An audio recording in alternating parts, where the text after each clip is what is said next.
రాష్ట్రంలో ఉన్నటువంటి పెండింగ్లో ఉన్నటువంటి ఫీజు అంతా కూడా ఒక్కసారి రిలీజ్ చేయాలి. దాదాపు 8,000 కోట్ల పైబడి ఉన్నటువంటి రీఎంబర్స్మెంట్ కావచ్చు, స్కాలర్షిప్, ఆర్టీఎఫ్, ఎంటీఎఫ్ కూడా ఇమ్మడే రిలీజ్ చేయాలంటూ కూడా స్టూడెంట్ని ఊరుతనిచ్చేటువంటి ఆ యొక్క బడుగు బలైన వర్గాలకు సంబంధించినటువంటి చదువంతా కూడా పూర్తి చేసే విధంగా రాష్ట్ర ప్రభుత్వం దోహదపడాలంటూ కూడా ఈరోజు మహాధర్నాకు దిగినటువంటి బీసీ నాయకులు, విద్యార్థి సంఘ నాయకులు అసలు వారి మోటో ఏంటి, గవర్నమెంట్ మీద ఎటువంటి ఒత్తిడి తీసుకురాబోతున్నా వారి మాటల్లో తెలుసుకునే ప్రయత్నం చేద్దాం. నమస్తే సార్. అయితే 8,000 కోట్లకు పైబడి ఉన్నటువంటి రీఎంబర్స్మెంట్ ఒకటేసారి విడుదల చేసుడు అది ప్రభుత్వానికి సాధ్యమేనా, లేదంటే ఇది గత ప్రభుత్వం చేసినటువంటి నష్టమా, లేదంటే ఈ యొక్క రాష్ట్రం మీద నెట్వేసే ప్రయత్నం చేస్తున్నారంటూ ఆరోపణలు ఉన్నాయి. దీని మీద మీ అభిప్రాయం ఏంటి? మా ప్రధాన డిమాండ్ ఒకటే బ్రదర్స్, మేము ఎక్కువ చెప్పాలి తెలుసుకోవాలి. ఈ రాష్ట్ర ప్రభుత్వం వెంటనే విడుదల చేయాలి. 8,000 కోట్లు బకాయిలు ఉన్నాయి ఫీజులు. 2022, 23, 24, 25 దిక్కు లేదు. ఇలా విద్యార్థులు ఆత్మహత్యలు చేసుకుంటారు. Self finance course Osmania university ఇంత గొప్పగా చెప్తున్న తెలంగాణ రాష్ట్రం ఈ విద్యార్థుల్ని అన్యాయంగా అణచివేస్తున్నారు.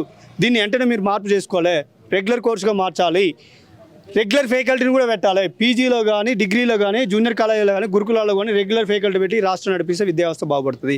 లేని ఏడల రాష్ట్రం గందరగోళమైన పరిస్థితి ఉంది. ఇలా విద్యాశాఖ మంత్రి లేడు. 7% 9 పెట్టారు. ఎందే బాబు అసలు ఈయన మీకు సోయిందా? విద్యాశాఖ ఎంతగానో అవగాహన ఉందా? ఇవన్నీ మార్పులు కావాలి. పక్క రాష్ట్రాలు చూసుకొని 20, 21, 22% పెట్టుకుంటారు. అంటే దగ్గర ఒక రాష్ట్రం కావాలంటే 60 నుంచి 50,000, 70,000 కోట్లు ఉంటే ఇంకా బాగుంటుంది.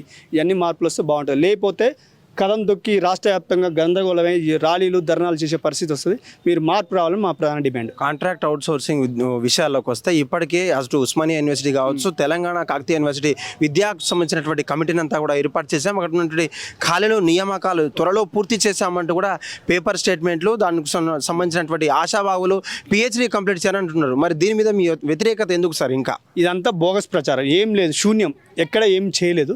రెగ్యులర్ ఫ్యాకల్టీ కావాలి. ఇలా 1,200 మంది ఉస్మానియాలో స్టాఫ్ ఉండే ఇలా 400 మందికి వచ్చారు. అంటే ఎంత సిగ్గుచేటు. 350 నుంచి 400 మంది జనం ఉంది ఇలా ఉస్మానియా యూనివర్సిటీలో స్టాఫ్ మొత్తం చూసుకున్నాడు. ఇదంతా మార్పులు రావాలి. రెగ్యులర్ ఫ్యాకల్టీ పెట్టండి. ఇవన్నీ వస్తే మేము స్వాగతిస్తాం. లేకపోతే చాలా హెచ్చరిస్తున్నాం, మిమ్మల్ని రోడ్ల మీద కూడా తిరిగిన పరిస్థితి ఏర్పడుతుందని మీరు మార్పు చేయాలని మా డిపార్ట్మెంట్. ఇప్పటికే బీసీ, ఎస్టీ, ఎస్సీ, మైనార్టీ పిల్లలకు స్టడీ సర్కిల్ పెట్టి వాళ్ళకు ఉద్యోగ అవకాశాలు ఇచ్చేంత వరకు 6 నెలలు కావచ్చు, 9 నెలలు కావచ్చు స్టడీ సర్కిళ్లలో చెప్తున్నటువంటి ప్రభుత్వం మాదంటూ కూడా క్రెడిట్ తీసుకోవడం అయితే జరుగుతుంది. అంటే విద్యార్థుల పట్ల నిజమైన ప్రేమ కాంగ్రెస్ ప్రభుత్వానికి లేదంటారా? ఏ స్టడీ హాల్లో చూసుకున్నా బాత్రూమ్స్ చక్కగా లేవు, వాటర్ లేవు. వాటర్ పరిస్థితి గందరగోళంగా ఉంది. అది గురుకులాలో ఉంది, ఉస్మానియాలో ఉంది, స్టడీ హాల్ ఉంది, బీసీలో ఉంది, ఎస్సీలో ఉంది. రండి, నివేదికలు కావాలంటే నేనే ఇస్తా.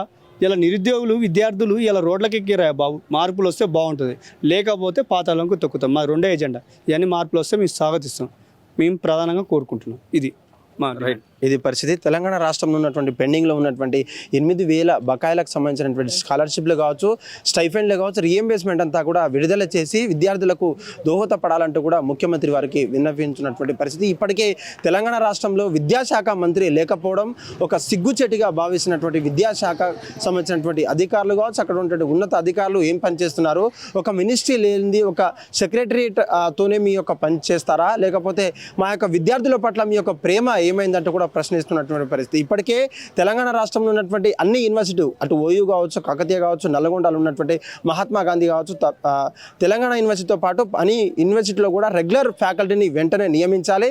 అక్కడ నుండి అసోసియేట్ ప్రొఫెసర్ కావచ్చు, అసిస్టెంట్ ప్రొఫెసర్లో ఉన్నటువంటి నాన్ టీచింగ్ స్టాఫ్ అంతా కూడా రెగ్యులరైజ్ చేయాలంటూ కూడా చెప్తున్నటువంటి పరిస్థితి. లేని ఎడల ఒక రాష్ట్రంలో ఉన్నటువంటి విద్యార్థి సంఘ నాయకులు ఎటువంటి ధర్నాకైనా, ఎటువంటి ముట్టడికైనా ప్రయత్నిస్తాం.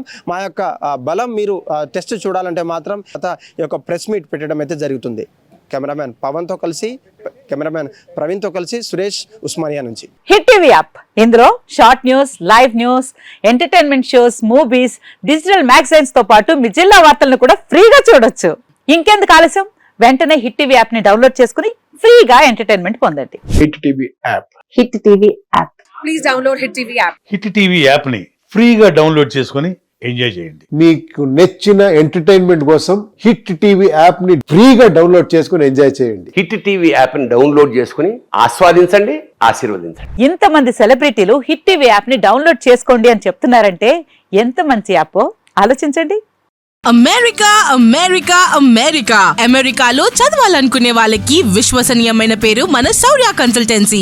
UK లో 1 year masters, UK లో 1 year masters, 2 years work permit up to 5 years visa. Contact Saurya Consultancy. Contact 89851 89851.